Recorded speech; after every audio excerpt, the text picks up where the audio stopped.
Hi, everyone. You are listening to Radio Cherry Bombe, and I'm your host, Kerry Diamond, coming to you from Newsstand Studios at Rockefeller Center in the heart of New York City. We have a special guest host today because I was in Portland, Oregon, working on a project. It's Chrissy Tracey, the outdoors enthusiast, chef, and author of the cookbook Forage Feast. Chrissy was recently named to the prestigious Explorers Club 50, so congrats on that, Chrissy. Today's guests are Mehreen Karim and Srishti Jain. Reenie, as everyone calls her, competed on the Gordon Ramsay show Next Level Chef. She is a pop-up queen and was a contributor to Bon Appétit. She's now the executive editor of the Make It Plant-Based series of cookbooks, dropping tomorrow, May 13th. She also authored one of the books, Make It Plant-Based Southern. Joining her is Srishti, the author of Make It Plant-Based Indian. Srishti is a food writer, recipe developer, and has her own supper club right here in New York City. If you love cookbooks, food media, and plant-based eating, you're going to love their chat. Chrissy, thank you for filling in for me, and stay tuned for their conversation. A little housekeeping.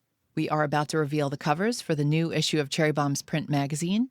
It's our first ever power issue, and we've got covers with, ready, the one and only Gloria Steinem, chefs and empire builders Jody Williams and Rita Sodi, Chef Mashama Bailey of The Gray in Savannah, and culinary creative Sophia Rowe. Yes, 4 covers, all shot by the amazing photographer Jen Livingston. We're so thrilled to celebrate all these incredible women. You can purchase a single issue or subscribe. If you're a subscriber, you can choose which issue you want to receive. We'll send you all the details. Visit cherrybombe.com for more. Now, let's check in with today's guests. Reenie Karim and Srishti Jain, welcome to Radio Cherry Bombe. Reenie, how did you get your start in food media and cooking? Ooh, honestly, I remember seeing you for the first time at the start of my food media and cooking journey. I started out at Bon Appétit, and I remember you were doing videos for them, actually. So this is a fun serendipitous moment a few years later. Yeah, I started out on their editorial team. Before that, I hadn't worked formally in any sort of media, actually. I was doing communications and whatnot for nonprofits, and I was just cooking and furiously filling out my food blog all the time by the time I applied to BA.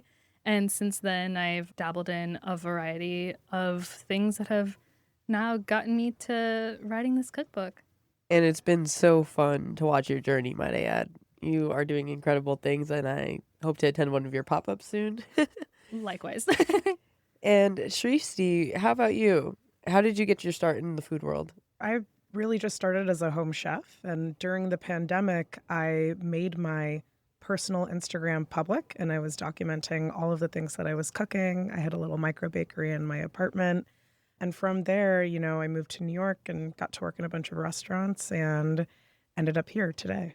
Real quick aside, can you tell me a little bit about that micro bakery? Definitely. So I've always loved to cook since I was little, but baking was kind of a blind spot for me. As I got older, I wanted to dabble a little bit more in baking and got really obsessed with making cakes. And so during the pandemic, I started making these elaborate 3 to 6 tier cakes, and I would just post about them on my Instagram, and people would buy them. Then got to evolve into making more tarts and pies, but it was really just run out of my home. What inspired you both to focus on plant-based cooking, and how has that shaped your career path? I'll start with Reenie because I know that you're not technically plant-based, but I'm curious about that crossover and if that feels natural for you.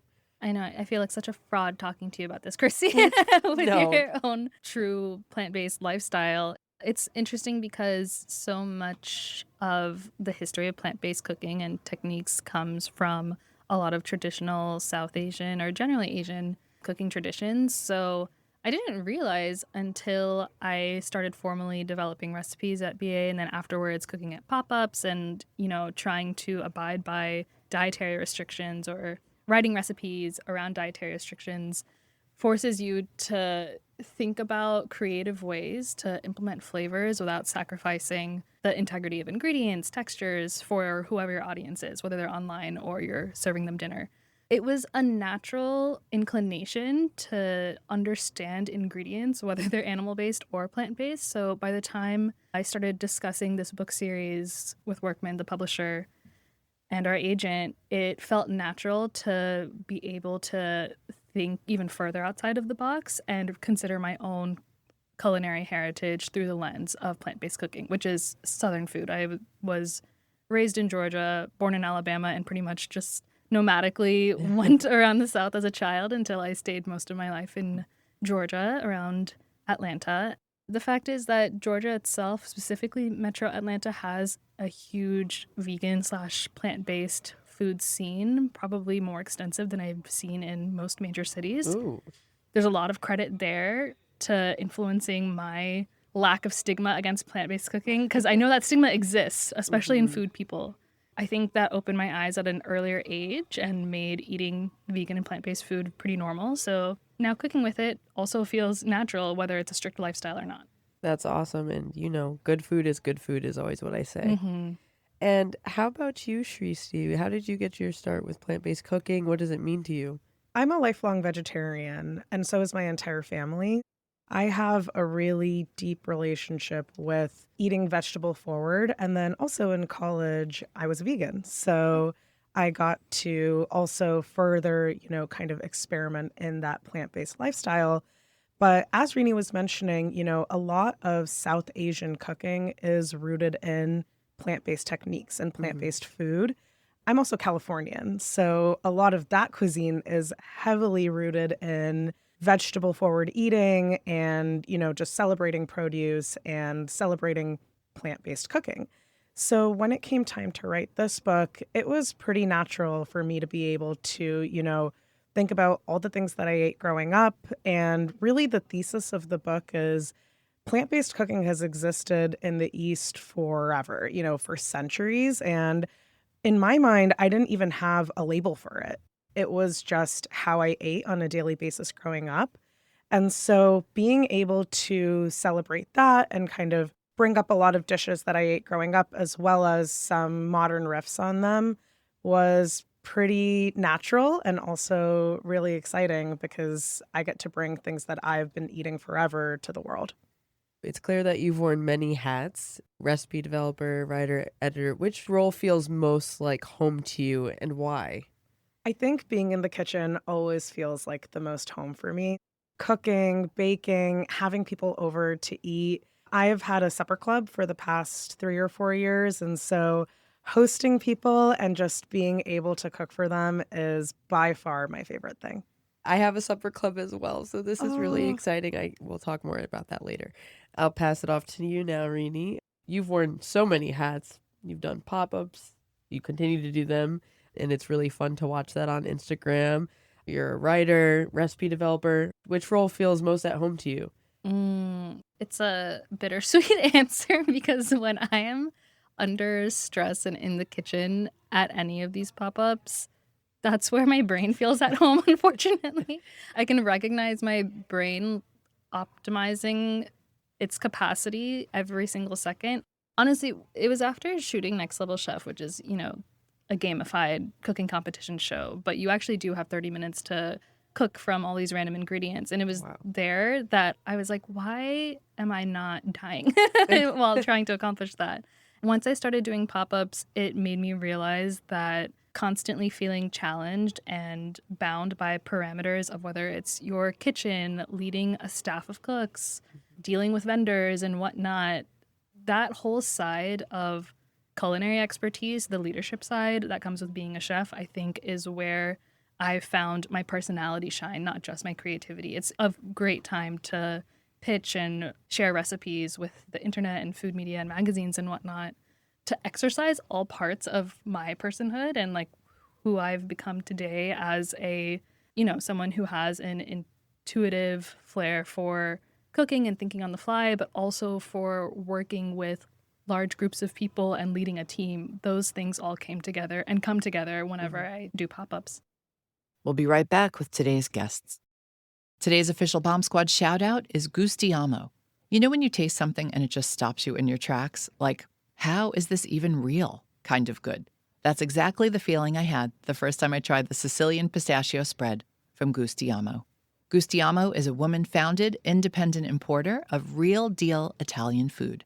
For over 25 years, they've been working with Italian farmers, olive oil producers, bakers, cheesemakers, you name it. People who dedicate their lives to making Italy the dreamy, delicious cultural haven we all fantasize about. Right now, their spring hero is a pistachio spread made by flavor genius Marco Colzani. It was a smash hit at Cherry Bombe Jubilee, where folks literally signed up for seconds and thirds. Why? Because it's got this perfect balance of richness and simplicity. Raw Italian beet sugar, real Sicilian pistachios, peeled to show off that emerald glow, extra virgin olive oil, and a tiny pinch of sea salt. That's it. I've been pairing it with strawberries, swirling it into yogurt, and okay, just eating it by the spoonful. No shame. You can find the pistachio spread at gustiamo.com and follow them along on Instagram at Gustiamo. Again, that's gustiamo.com. The founders of Gustiamo are official Bombe Squad members. If you'd like to be an official Bombe Squad member, visit cherrybombe.com for all the details and perks, like discounts on event tickets and invites to our monthly member meetings. The next one is happening tomorrow, Tuesday the 13th, and it's featuring today's guest host, Chrissy Tracey, in conversation with the one and only Jacques Pepin, in advance of his 90th birthday celebration. The Bombe Squad is an amazing community, and we'd love for you to be part of it. Visit cherrybombe.com to learn more. Srishti, I just wanted to say your voice in this book is so warm and assured. When I was reading through the pages, I felt that I was in the kitchen with you. I'd love to hear more about your journey there. And how did you specifically find your way into food writing? I have always wanted to do something like write a cookbook, but it's something that I saw for myself maybe 10 or 15 years from now. So it was an extremely surreal moment when Reenie reached out to me on Instagram DM to say, hey, do you have... Well, actually, first she had reached out over the summer of 2022 and asked to send some writing samples over. And I had been working kind of harder on recipe development because that's really kind of the direction that I wanted to go. A couple months later, I heard from her about hopping on a call, and she asked if I wanted to write a cookbook in this series, Make It Plant-Based. At that time, it didn't have a name yet, specifically about Indian cooking. Actually, up until then, as an Indian woman, Indian cooking is a huge part of my life. But I hadn't really dabbled that much in writing my own Indian food recipes. Mm-hmm. And so I was actually at first a little bit hesitant, but I felt like, this would be a really great opportunity to explore all the things, again, that I've been eating growing up, my relationship with my family, especially the maternal figures in my family, as they have always been the chefs in the kitchen, and then, kind of go from there. My goal was really for that kind of energy to come through in the book. And so as I wrote the book, I did make it like a very kind of social and communal activity for me. And actually the chat chapter specifically. So as I mentioned, I have a supper club, and I would host kind of these afternoon chai editions of the supper club where I would have people over and test recipes from the book and make chai. And we would sit in my apartment for hours. I would get feedback on the recipes from them and try different things out. And so it really kind of was a big communal effort to get to this point. And I'm so lucky that I got to explore that part of my heritage as well. Your chai party write-up read like an invitation into your home. How important is hospitality to you in the way you cook and write? Oh, it is the biggest part for me. That is the reason that I feel like community building and just being able to share food with people is the most important part of food to me. And whether it's hosting people in my home or through any sort of pop-ups I've done, just seeing people together and eating the food together, and it's more about the conversation. In that chapter, How to Host a Chai Party, I mentioned that one of the most important parts of it is the gossip and, just exchanging those stories. So yeah, that aspect is the whole reason that I feel like I cook to begin with. Your chila recipe stood out to me, not just because it's delicious, but also because it uses tofu in such a creative way, like a way I would have never thought of. Do you see tofu as a cultural bridge ingredient in plant-based Indian cooking? Yeah, I definitely do. So I use tofu in the book a lot in place of paneer, which is a traditional Indian firm cottage cheese. One of my goals with the book was, as I mentioned, I really wanted to celebrate the plant-based eating that has always existed in the East. So the book actually uses very, very few vegan substitutes or traditional plant-based substitutes. Tofu is kind of treated like a vegetable in places like China. And so I very much wanted to use it in the same way, where it's something that we're familiar with in the West as a common vegan ingredient, but also is really familiar to folks in the East. And so by treating it similar to paneer and really kind of taking advantage of that, spicing it that way, etc., I feel like, yes, it bridges that gap, but it also still represents Eastern culture and Eastern cooking. This is why whenever I travel, I know where I'm going to eat. It's always going to be an Indian restaurant where I can find some plant-based comfort foods for myself. So I love it. Going off of that, there's a real sense of honoring tradition in your book, but also a confidence to reinterpret. How do you navigate the balance between respect and reimagination? And the reason I ask is because this is something I'm really curious about, having to have navigated that myself as a first-generation Jamaican-American chef. I completely relate to that. It's funny because the people that I argue with this about the most are my parents.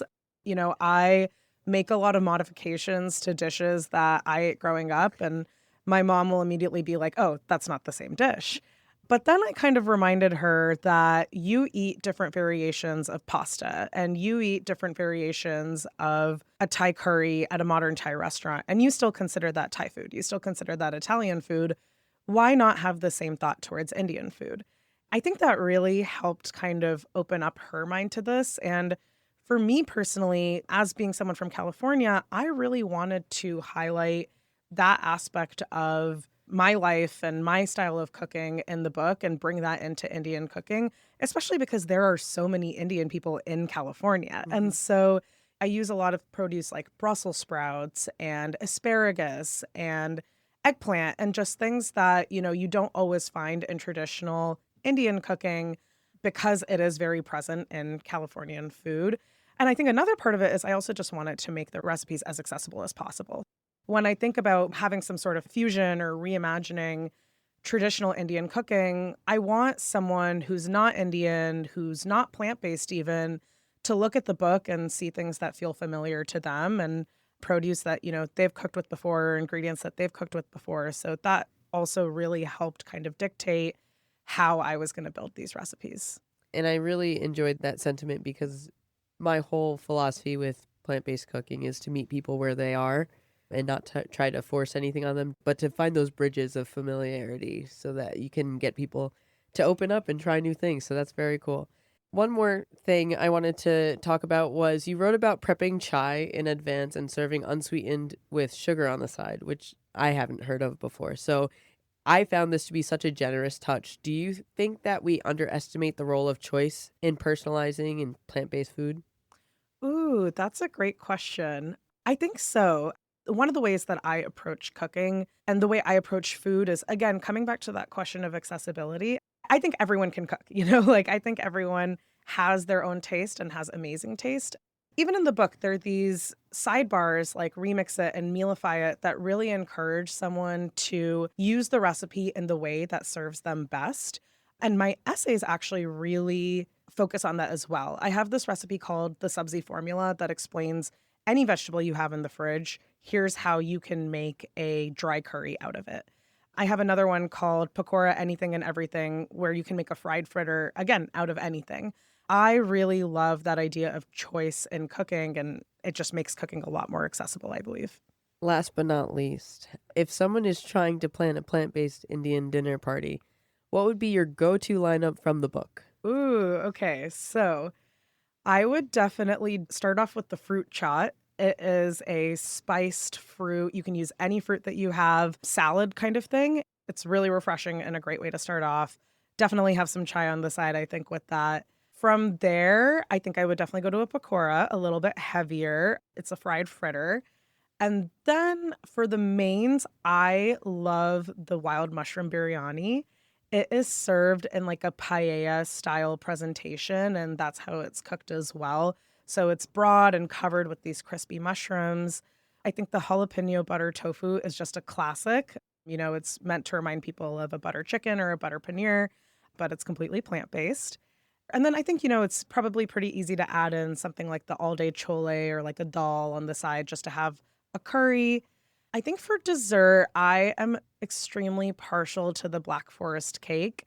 I love to bake and I love cakes in general. And that cake is really easy and it's plant based, but I think it celebrates those flavors of plant based, like a coconut whip. That's the perfect cherry on top, literally, because it has cherries on top. I like that a lot. And also, you had me at mushrooms. I wanted to ask you, I used to work in tech before I was in food. And one of the things I had to do a lot was translate technical jargon, was what they'd call it, into something anyone could understand. And I feel like that skill shows up in the kitchen a lot too. And one thing I noticed is that you do that so beautifully across your Instagram, across your Substack, across the book. One of the things that I'm thinking about is like the way you broke down biscuit lamination.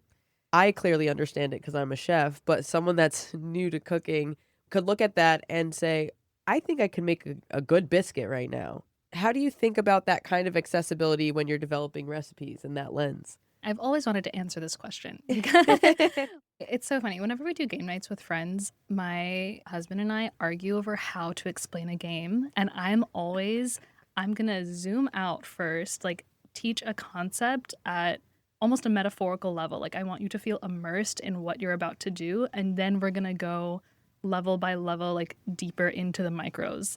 When you mentioned the biscuit explanation and just how to build a better biscuit in general, that's kind of the approach I took. There's 3 sections. It just allows you to look at the 3 components of a biscuit that are going to make or break the quality of your final product. And one of them is the butter and how the butter acts. And why are we dicing butter and grating butter? What does that do?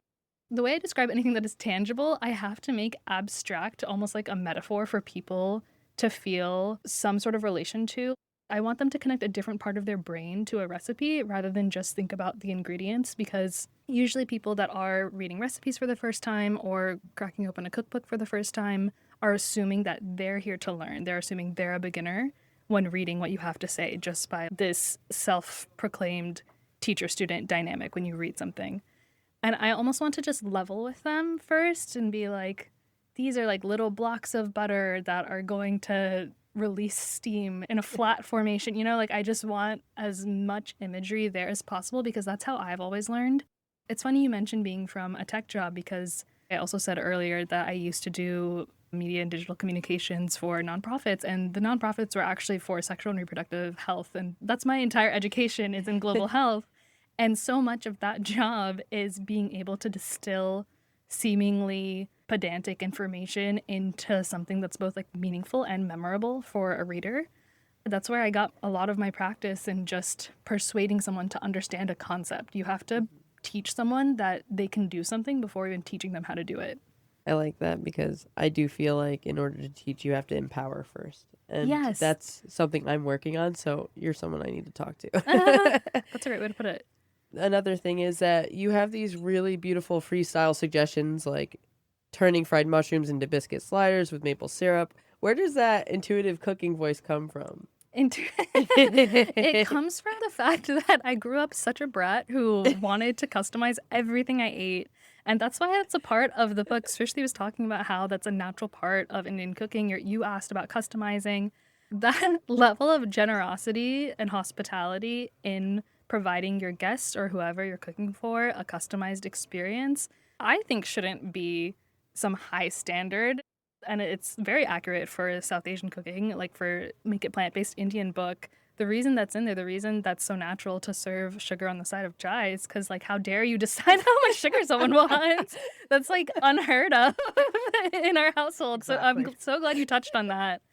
I think that's what makes it so fun to see an Indian cookbook as a first part of this series, and even a Southern cookbook. Like, there's a lot of hospitality when it comes to cooking for others, and I just want people to feel like you said, empower first. Mm-hmm. I want people to feel like their choice is the right choice, and if they taste what they're doing, then they will figure out if it's right or wrong. Like, I'm not going to tell them that the way they freestyle something is going to be wrong. I'll even show them some of the wacky ways they can do it.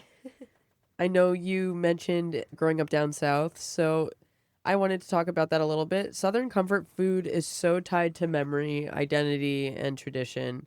It holds a lot of weight. What drew you to reinterpret it through a plant-based lens? Was there anything in particular besides the fact that you grew up down south, kind of immersed in the culture? we kind of touched on like the conceptualization of the entire series, and I think that actually makes sense to maybe share a little bit here. We wanted to create a series that, first of all, made people who aren't strictly plant-based feel like their food memories and positive food experiences can come from just working with pantry ingredients that don't include dairy or meat and whatnot. Again, that's why I felt natural to do an Indian cookbook. Srishti isn't necessarily vegan now, but it was so natural for her to eat that way. And that goes for a lot of the authors in the series. And similar for me, I wasn't even strictly vegetarian growing up, but I was noticing how much the food I was eating growing up was plant forward because of the produce in the South Shore. Why was the most popular restaurant in my college town, like of University of Georgia? It's in Athens, Georgia.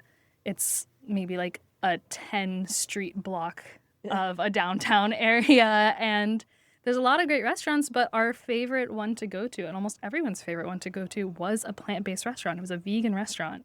They don't know, I didn't even know it, but they influenced me completely because it immediately conflated the ideas of good food and the food you get on an occasion. The pastry case I wanted to visit was at this vegan restaurant, not at any other bakery in my college town. When we were conceptualizing the series and we were figuring out, okay, we want an Indian cookbook for sure. We want some type of Southeast Asian cookbook. We ended up with Filipino. We definitely want something Latin American. We have Mexican in the series.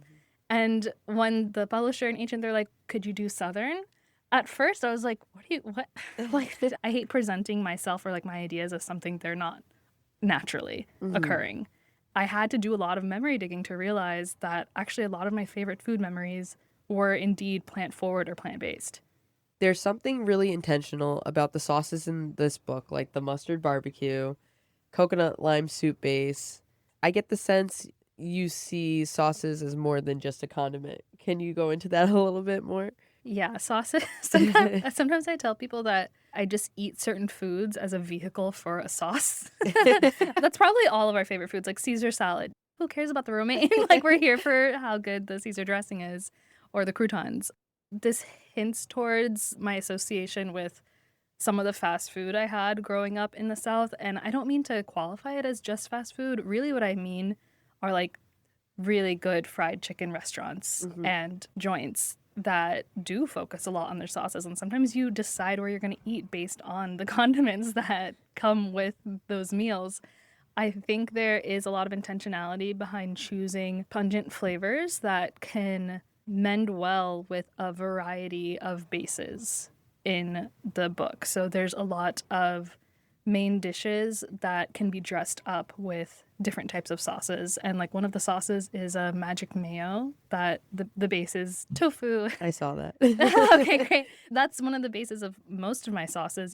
When I make pasta, I think in the book, both of the mac and cheese recipes call for a cashew cream instead. That's just for like the longevity of it. But when I make pasta at home and I don't feel like using cream, I'm blending silk and tofu, which is how we get the magic mayo in this book as well. A lot of foods I like to eat are just vehicles for sauces. Starting with Srishti, do you have a motto or a mantra? I think just keep swimming is definitely my sort of inner mantra, not only because I am a swimmer and swam growing up, but also that is very much how I'm navigating everything in my life. How about you, Reenie? I should have a mantra. I think that would be great for my mental health. But one of my cooking things I say to people is, you're not bad at cooking, you're bad at failing. That's some therapy for you. because I think people just refuse to take risks in a lot of places, and they're afraid to take risks when they're spending time and money on ingredients and cooking. And I think releasing the pressure of failure would be really helpful for people who want to cook more. We kind of touched on this question a little bit already, but I wanted to go into it more in depth. I always say that once you know how to cook plants, you've mastered it all. I don't know if you agree with me or not, but if you do, where do you think plant-based cooking pushes chefs to be more creative in the kitchen? I think definitely some of those vegetables that people are a little bit afraid of. And it's exactly what you're saying. Once you start to learn to conquer those, I think you can feel pretty invincible in the kitchen. Some of the ones that I worked through are okra and eggplant and some of the squashes, and just figuring out how to make them texturally delicious and flavorally delicious. I think once you figure that out, you can cook anything. I usually hate okra, but I have one okra recipe in my book too. It's the cover of my book. The cover is okra. Yeah. Oh my gosh. No, I agree. Okra is very difficult. If I wasn't going to say vegetables that you don't like the texture of, because that's a great answer and usually my first, my second answer is replacing fats and binders. So butter and eggs, which when you think about are the backbone of many European cuisines. French food gets away with so much because they can use so much fat and eggs and binders, and you don't have to rely as much on other layers of flavor because you can immediately taste your produce just with a really luxurious fat. That's often what you find in good European food. So learning your way around that and understanding how to use fats appropriately and bring out flavors and like the Maillard reaction of heating something up and caramelizing something without the ingredients that you usually would. You both approach different cuisines, but there's a shared energy. This isn't diet food. This is food for joy. What conversations did you have as part of this series about how plant-based food is perceived? I'm happy to start actually and even discuss my reflection of Srishti's book. I'm also South Asian, so I have a pretty strong opinion before meeting and working with Srishti on her book that there is unfortunately advantage taken of South Asian cuisines when it comes to modern Western vegan food. When I started working on the series, it was my dream to make sure that the Indian cookbook in the series not only did justice to the region and the ingredients, but also was very honest to whoever the author was and provided a really fresh point of view, because there's actually quite a lot of vegan lentil soups instead of dal and using chickpea flour actually as some sort of like 100-calorie protein pancake. It's so disturbing, and it's such a dream to see the recipes in the plant-based Indian cookbook, because not only does it rectify the really bland narrative that's out there about like the intersection of Indian food and health food, but because of the Californian produce in it, it is so innovative and like vibrant. So like the pakoras she was mentioning, they use beets. I wrote an article about pakoras a few years ago, and like beets were never part of the conversation. There's so many examples of that in the book that I hope people realize that the conversations didn't even have to be that hard, because it was so natural for Srishti to like understand what people wanted to eat and see, because it actually aligned already with the way she cooked. I can already see those recipes being the new trendy Indian recipes. I hope to God they replace what's out there right now. And the reason I wanted to start talking about that perspective on Srishti's book is because like the Southern book actually takes a different turn, where there is a misconception around Southern food being strictly unhealthy and too indulgent and all of these other misconceptions. That was the conversation I had to have with myself and family members in the South, and just reflecting on my time whenever I visit Georgia and how I'm eating and what I'm thinking about when I look at good restaurants there. And I realized that a lot of my favorite restaurants are extremely plant forward. It's just a matter of the fact that people confuse a plate of vegetables with health food simply because they're not paying attention to how they're preparing said vegetables. And so there's like a summer squash casserole that, sure, it's filled with zucchini, but it's also topped with crispy breadcrumbs and like fresh tomatoes, and all of those things are sweet and crispy and like speak to somebody's taste buds in a different way than a fried chicken sandwich. But there is also a fried mushroom sandwich in there to replicate that craving. So yeah, I see the two books as inherently correcting a lot of false narratives out there about their separate cuisines. Yeah. Oh, thank you so much for saying that about Indian cuisine and kind of its marriage with plant-based cuisine, because that was completely on my mind when writing this.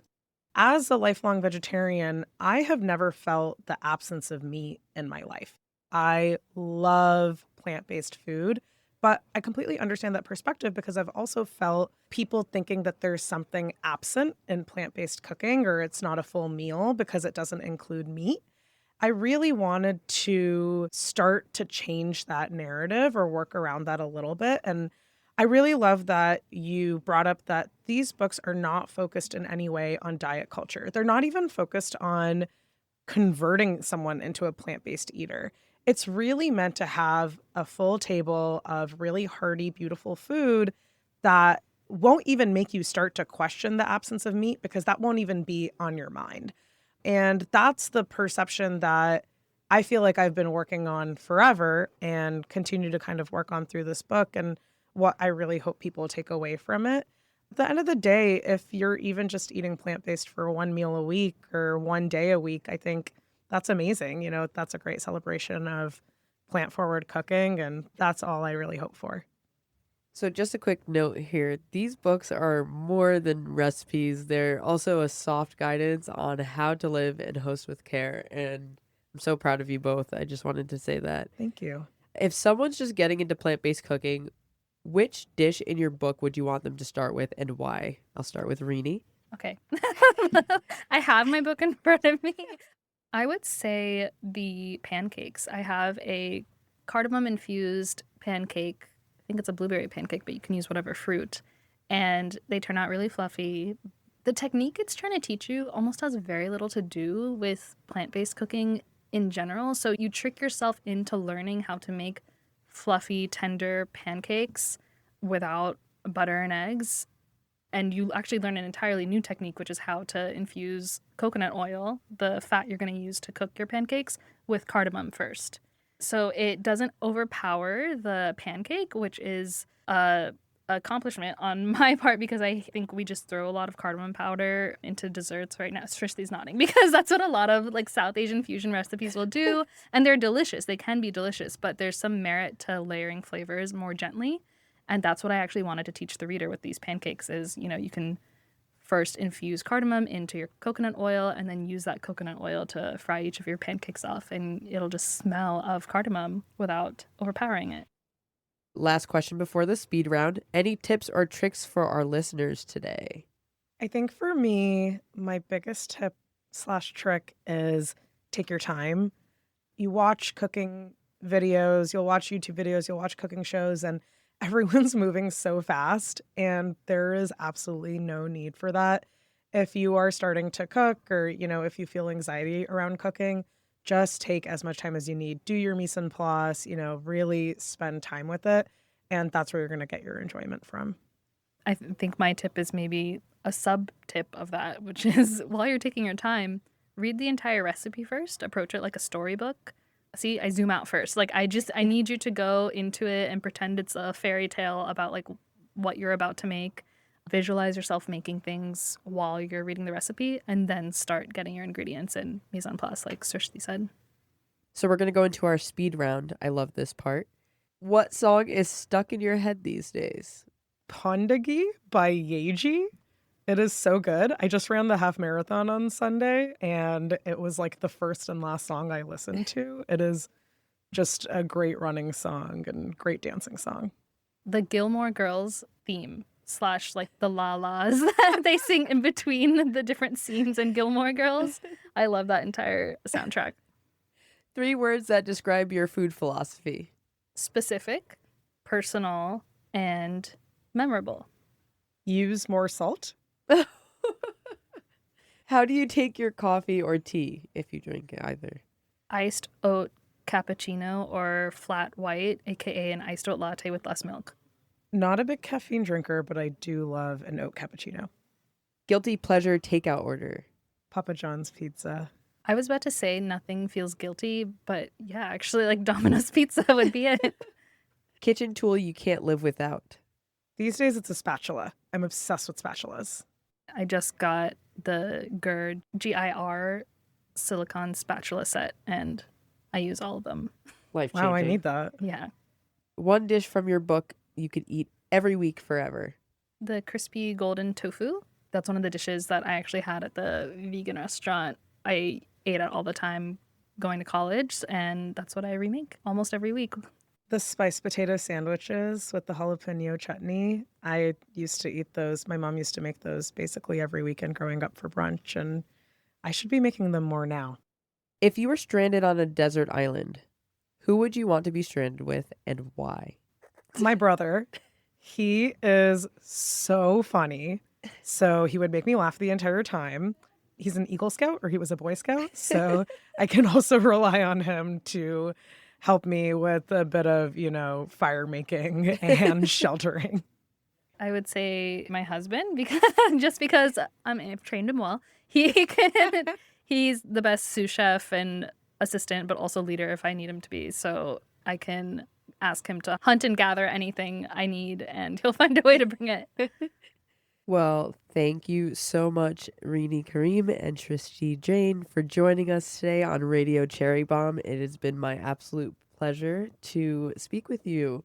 And good luck on your cookbook journeys. I'm very proud of you. They are incredible cookbooks. They're vibrant. Thank you so Thanks, much. Chrissy. Thank you. That's it for today's show. Thank you to Chrissy Tracey for filling in for me today. If you love Chrissy and you're an official Bombe Squad member, be sure to check your inbox for details on tomorrow's member meeting. Chrissy in conversation with Jacques Pepin. You don't want to miss that. Also, the Athens, Georgia restaurant that Reenie mentioned, The Grit, is sadly closed. But they do have a cookbook if you want to check that out. Don't forget to listen to Cherry Bombe's baking podcast, She's My Cherry Pie, hosted by Jessie Sheehan. New episodes drop on Saturday mornings wherever you get your podcasts. Our theme song is by the band Tra La La. Joseph Hazen is a studio engineer at Newsstand Studios. Our producers are Taka Zen, Catherine Baker, and Jenna Sadu, and our editorial coordinator is Sophie Kais. Thanks for listening, everybody. You're the bomb.